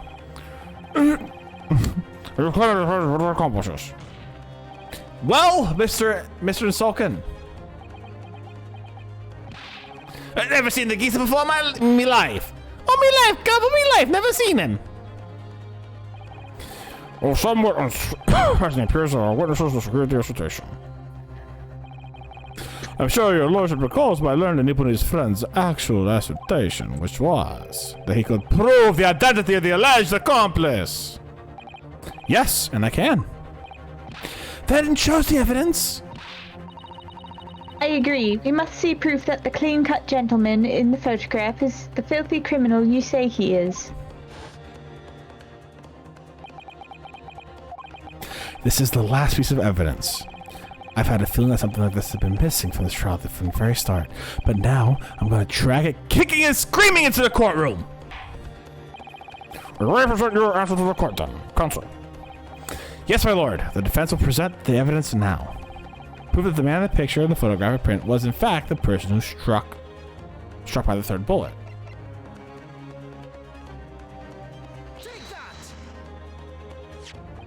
That proof is right here in this portfolio. Good gracious, Consul. Does the portfolio contain the answers to every question posed? I see your shared interest in the claret-colored liquids, my Nipponese friend, but... Enough! The court demands see further evidence! Oh, fuck. Oh, no, it was good. Which blood sample proves the man you identified was shot by the third bullet at the scene of the crime? I forgot, yeah, I was like, oh, oops. Did I choose the wrong one by accident? As I mentioned before, on the afternoon of the day in question, the defendant attempted, deceitfully admittedly, to reclaim this disc from the Winterbanks. The very affirmation of every appeared on the screen below. The man attempted to prolong the effects of the possession, no? That's correct, my lord. I myself was present at the time. Correct. Listen. It's like the Charlie Brown voices, you know? Those following this man incident occurred. Of course, sir! Here's the disc for you!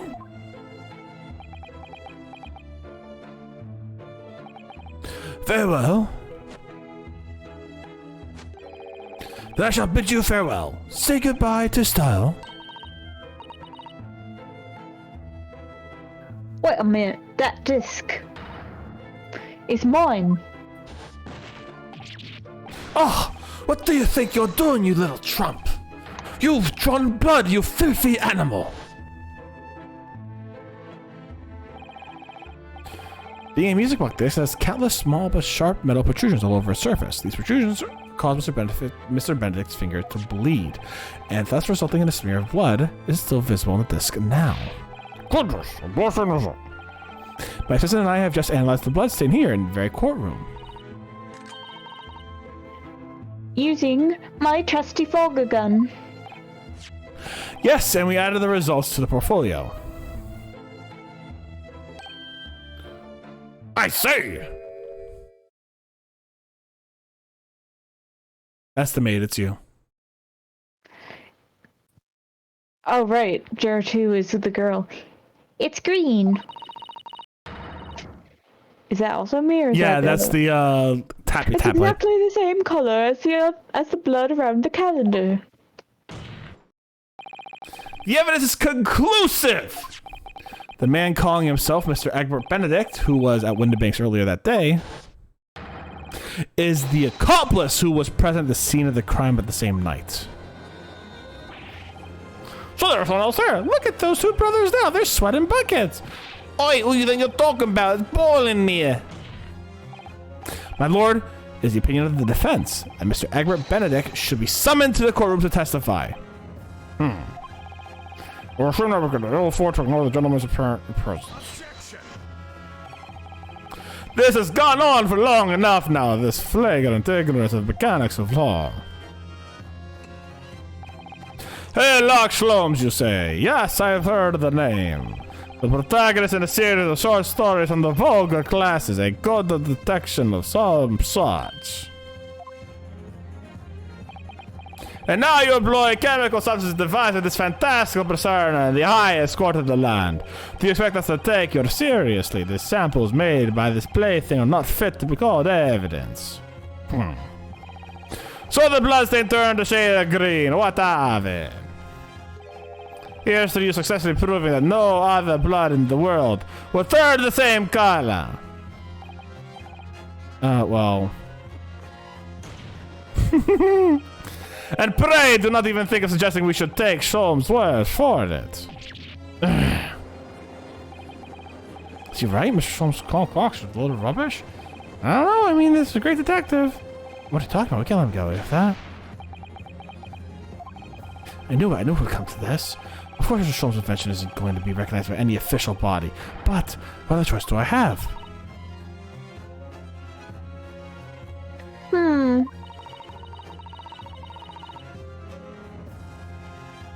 I'm just remembering what Father Christmas over there said before.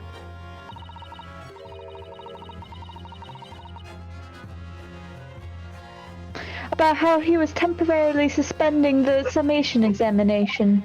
Ah! In other words, the examination isn't over yet, is it? Good grief! What did you just say, young girl? And in a summation examination, the decision is as to whether or not the trial continues is in the hands of the 6 jurors, isn't it?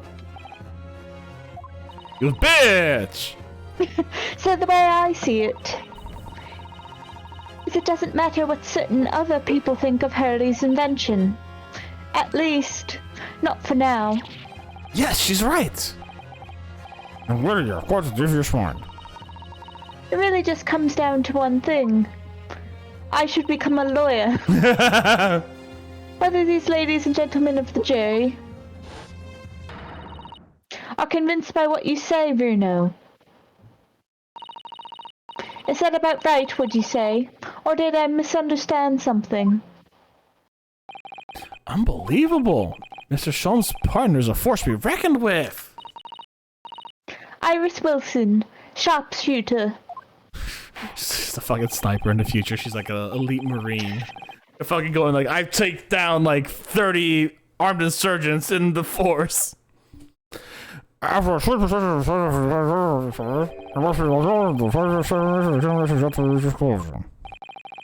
This is absurd! Ladies and gentlemen of the jury, the court will look to you for your final opinion in this matter. The process of emergency murder, I'm sure that you will come to a fair and just conclusion. Further, the jury final decision to take place. Guilty. Oh shit. Not guilty. Oh shit. Not guilty. Let's go! Oh. Guilty. Oh. Not guilty. Yeah! Thank you, villain, for being on my... Why did you say not guilty, Doctor? You literally fucking... Fuck you. Welcome to the summation examination. Objection. My lord, with all due respect, this is an outrage. The prosecution refuses to accept this decision. On what grounds? If these jurors are persuaded by some half-baked concoction devised by a pretend of real police work, then they are too ignorant to be trusted with the judgment of anyone's guilt. I'm sorry to lose on 6, but the outcome of the summation examination cannot be ignored. Shall we continue? Ah! Ah!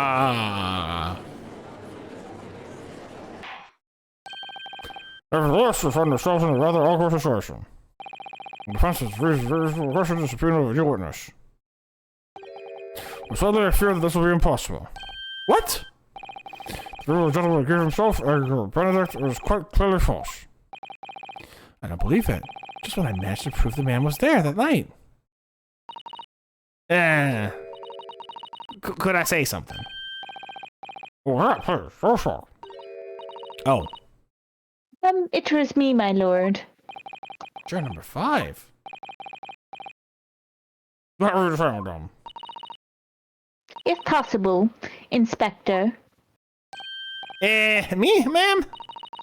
I wonder if you might show the photographic print to me again, the one in which the gentleman is shown. Ah, right, yeah, this one you mean, Mr. Benedict.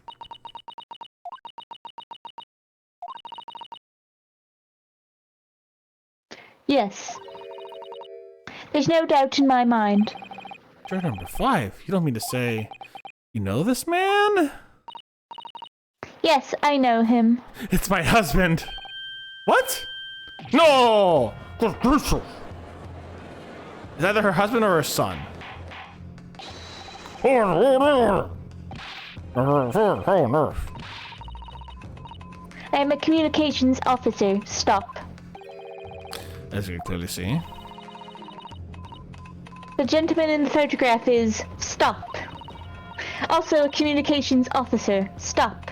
He works in my office. Stop. She's blushing. I don't like this. A very talented operator, in fact. Stop. He should be in the communication station now. Stop. Tapping away on the telegraph. Stop. Her eyes are sparkling. Doesn't seem right somehow. I can't put my finger on why, but it doesn't feel right. I suppose we all imagined the accomplice would be some sort of hardened criminal. It's a bit unexpected to find out that he has a respectable job by day, whatever he gets up to at night.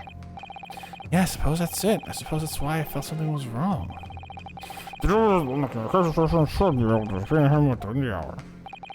What is it, if you please? Yes, my lord. Make the necessary arrangements with all haste. As your lordship bids. Hello, no results for one hour. And the English is right as a work of the testimony. Yeah, my lord. What is it? Let's go. The evidence the whole is very good. Yes, sir, my lord. Oh, what is beyond?